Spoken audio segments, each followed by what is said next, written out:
Hello, YouTube world. This is your host Jeremy, and today we're going to be talking about the Skull and Bones development and history behind it, and the current state of it as well. So, for those of you who don't know, to give a brief background about it, Skull and Bones is a game developed by Ubisoft Singapore, which is a branch of the Ubisoft game developer company.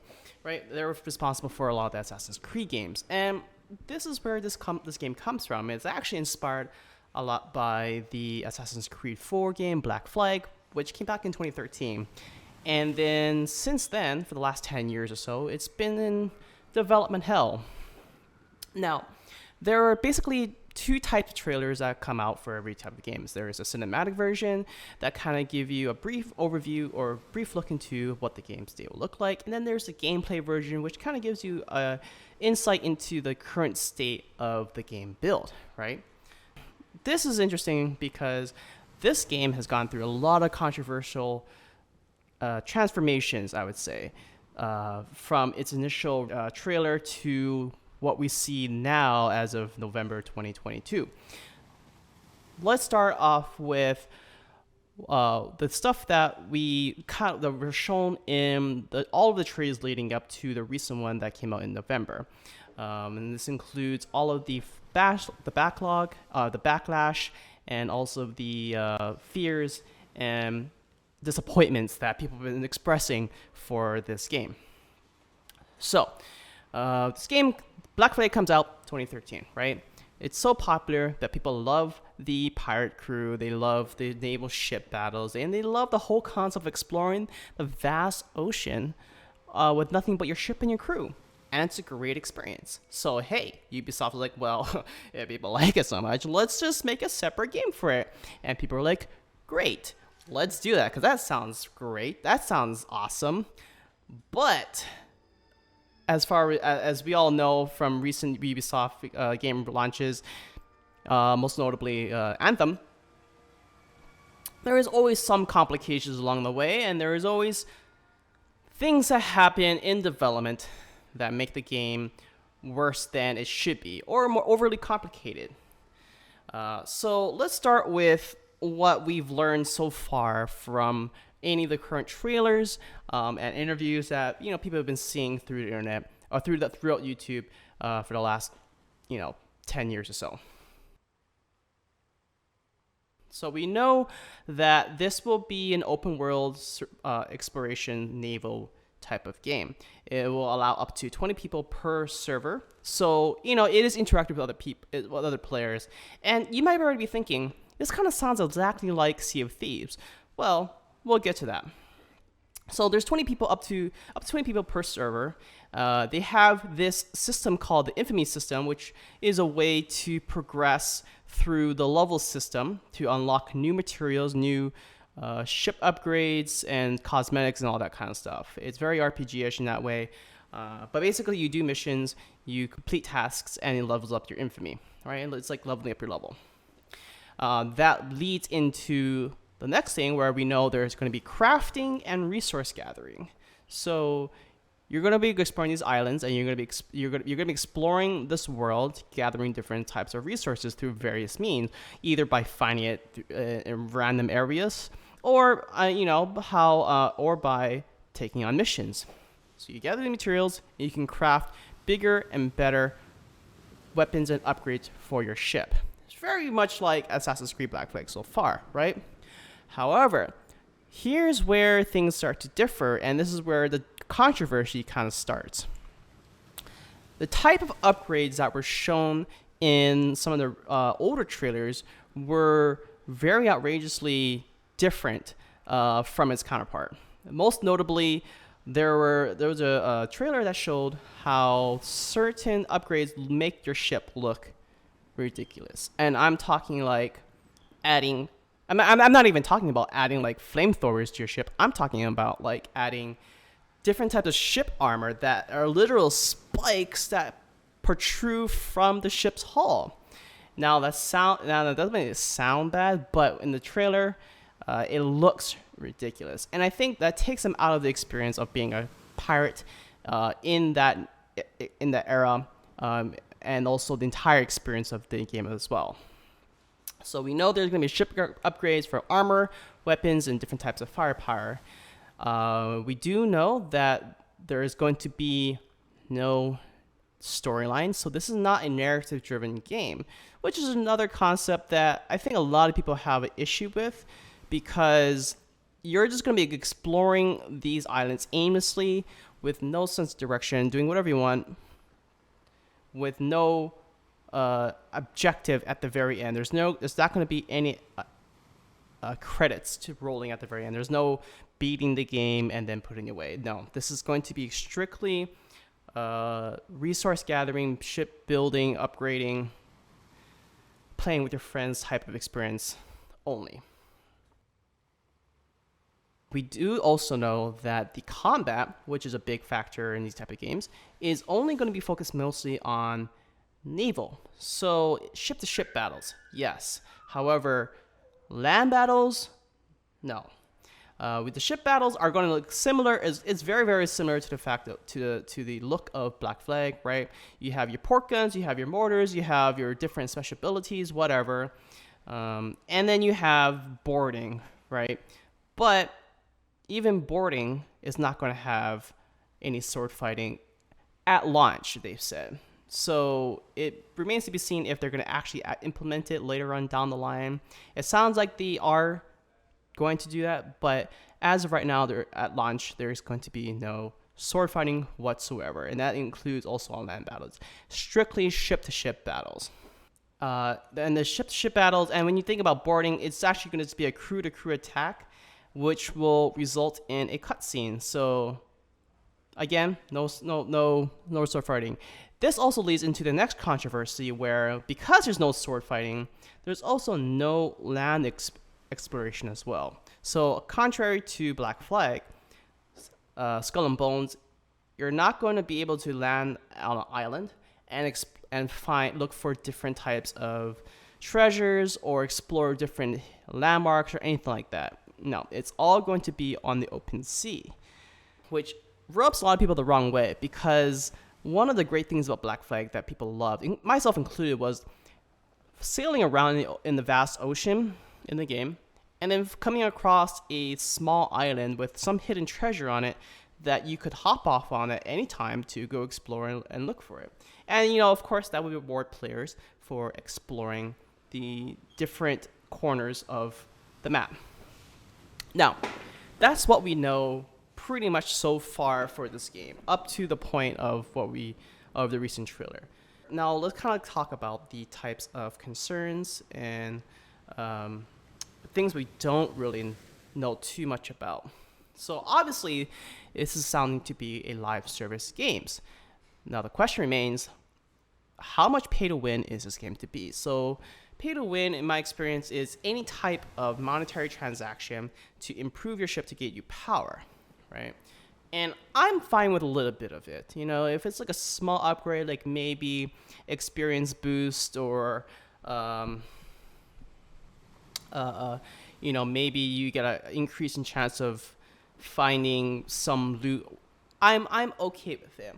But then when we get to the point where we can basically purchase crafting material in exchange for money, that's kind of where I draw the line, because then it's like you can just spend copious amounts of money to upgrade your ship without actually any effort, and then head into PvP or head into open world, shoot everyone down who are still trying to level up the old-fashioned way, and that kind of ruins the whole game, because it's like it's not a matter of skill or time put into it. It's a matter of how much money you're willing to spend on the game. And I think a lot of people have that same issue with this. So it's, again, the question remains, how much pay to win is going to be allowed into this thing? Is it going to be purely cosmetic, or is it going to be very limited to very small, tiny buffs?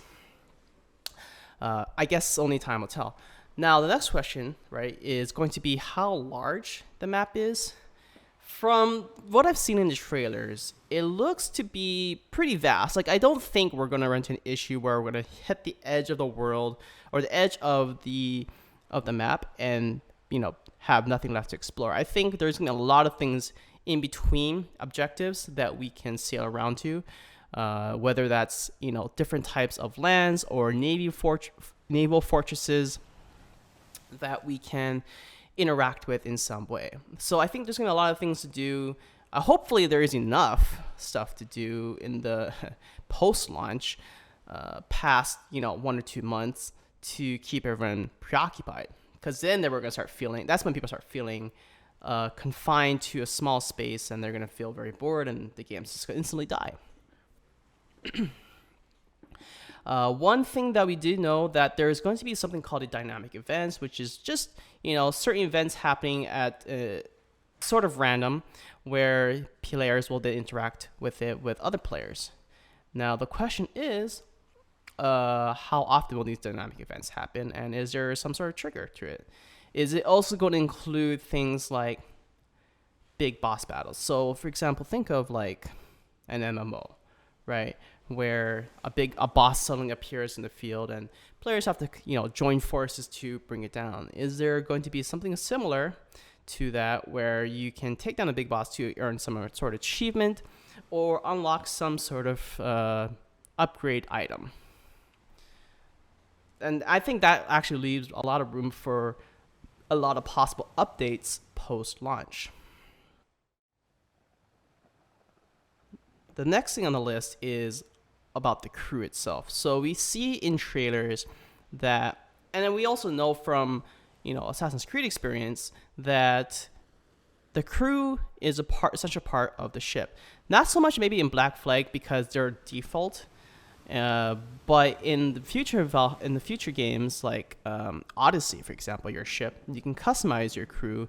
They give you different stats and bonuses. So I'm wondering, are they gonna somehow maybe implement that into the future? Because it doesn't look like it's going to be currently in post-launch, but it might be something they may want to consider putting into later on. And if so, I think that would be a really good addition. That would give a bigger degree of customization, and it would give players a better sense of accomplishment for spending more time in this world. Maybe it's going to take you like 10 plus hours to grind out that one crewmate who's worth more than other crewmates combined. Then that would give a lot of value to time spent in the game.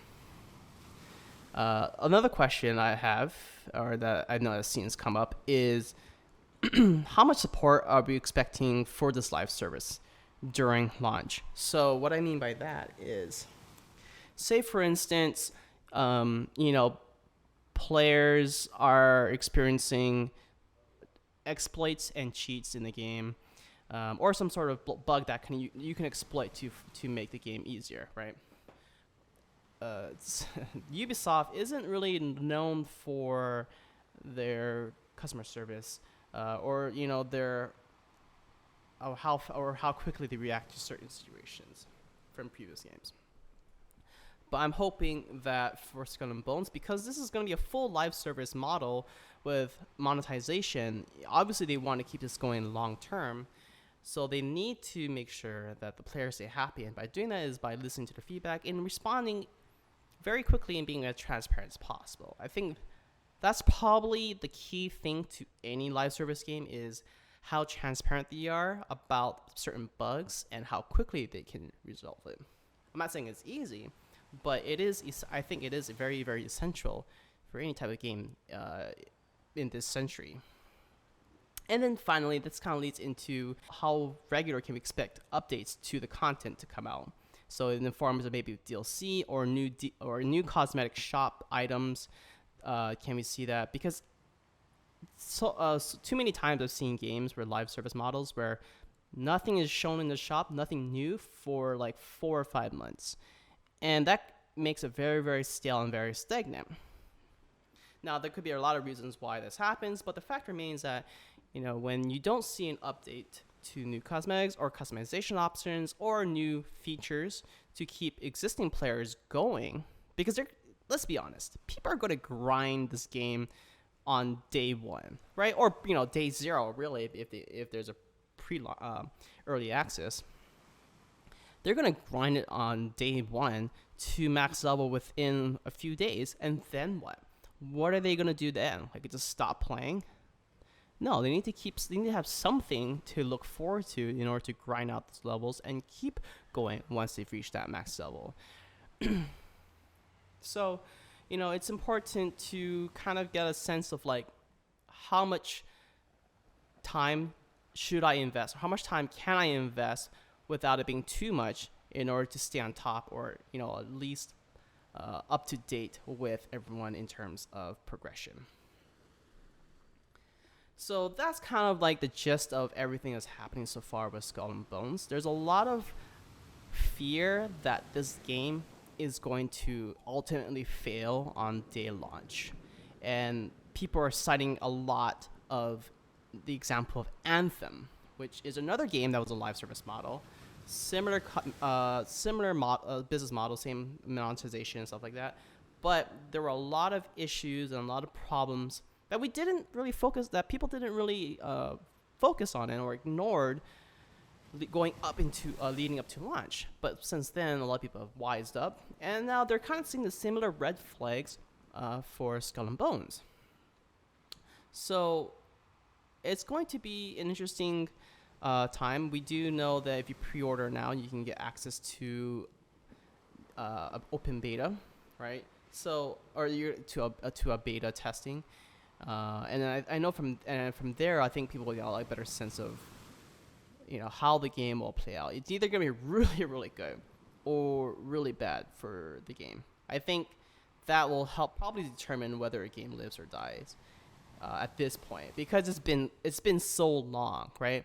It was originally slated for something early this year, but they got pushed back to November 8th, and then it got pushed back again now to March 23rd of next year, 2023. So usually anytime there's a big delay like that, it doesn't usually bode well for a game. Other thoughts I had that people I've kind of seen on this game in comments and on Reddit threads and stuff like that is the graphics don't necessarily impressive. So obviously the gameplay and the mechanics have to be on point and they have to be engaging. Otherwise, I don't see how people will get involved, or there's no real reason, I guess, to pick up the game and play it, because there's other better options already out there, already established titles like Sea of Thieves, for example, who already are in that kind of same space and genre. And are doing well. They're already over a year in, who have a dedicated fan base and are posting updates regularly to the game. So, if you look at side by side, obviously Sea of the Thieves is a lot better choice than Skull and Bones, which is a game that, people have no idea how it's actually going to turn out in the end. It's very, very scary for them right now. Other thoughts, and then this is also leading back into the criticism about the ship upgrades. So I mentioned before that there was an upgrade for armor hull that included a lot of spikes protruding from the hull. Well, there's other ones too, like why are there rockets and torpedoes in the game? And I'm sure there's a lot of other weird mechanics in there that really don't make sense in that era. I know it's okay, I get it, it's a video game, you can put as much as you want, but it just looks ridiculous. It makes it look really flimsy, almost like a mobile game at that point, because then you could just add on stuff and you can just make it only monetary only through a cash shop, and nobody wants that. And I really can't see Ubisoft going in. I want to say Ubisoft won't go in that direction, but at the same time, I've been tricked before, like everyone else. There's some games I've been hyped up for, only to actually play it, and then it falls short of everyone's expectations. Which, by the way, I don't even think there are big expectations for this game, generally speaking, unlike previous titles. So that also says a lot. Anyway, the more that we kind of learn about this game, the more that we're shown, the more that people dislike it. However, that was up until this recent gameplay trailer for the naval gameplay trailer that came out in November, and it was actually a lot better because it made it look more toned down, and it was it kind of played off of that experience that we already are familiar with from Black Flag. It literally looked like we were just playing Black Flag again, except without the Assassin's Creed order and any of the monotonous mechanics that came with that game. However, that brings up the big question: is like, what's the advantage of playing this game? It looks very bland and very basic. If I wanted to just if I wanted to just have a copy paste from Assassin's Creed, I would just save my money and just play Assassin's Creed again, right? I wouldn't even bother going into Skull and Bones. So, all in all, there's all of these red flags are popping up, and it creates this big recipe for disaster. But at the same time, these trailers are looking to be better. Things are starting to look a little bit more higher or closer to what our expectations are.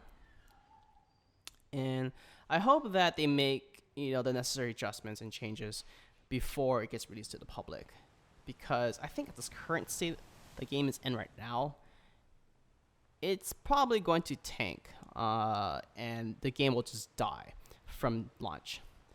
Anyway, like I said, there's a beta experience coming out if you pre-order, and from there, we'll update this video. But from now, if I were to give it a rating, I'd probably give it like a 4 out of 10, just based on what we've seen so far and what we've learned, and any hope of the game being redeemed. No. Anyway, game comes out March 23rd, 2023. I'll see you guys later.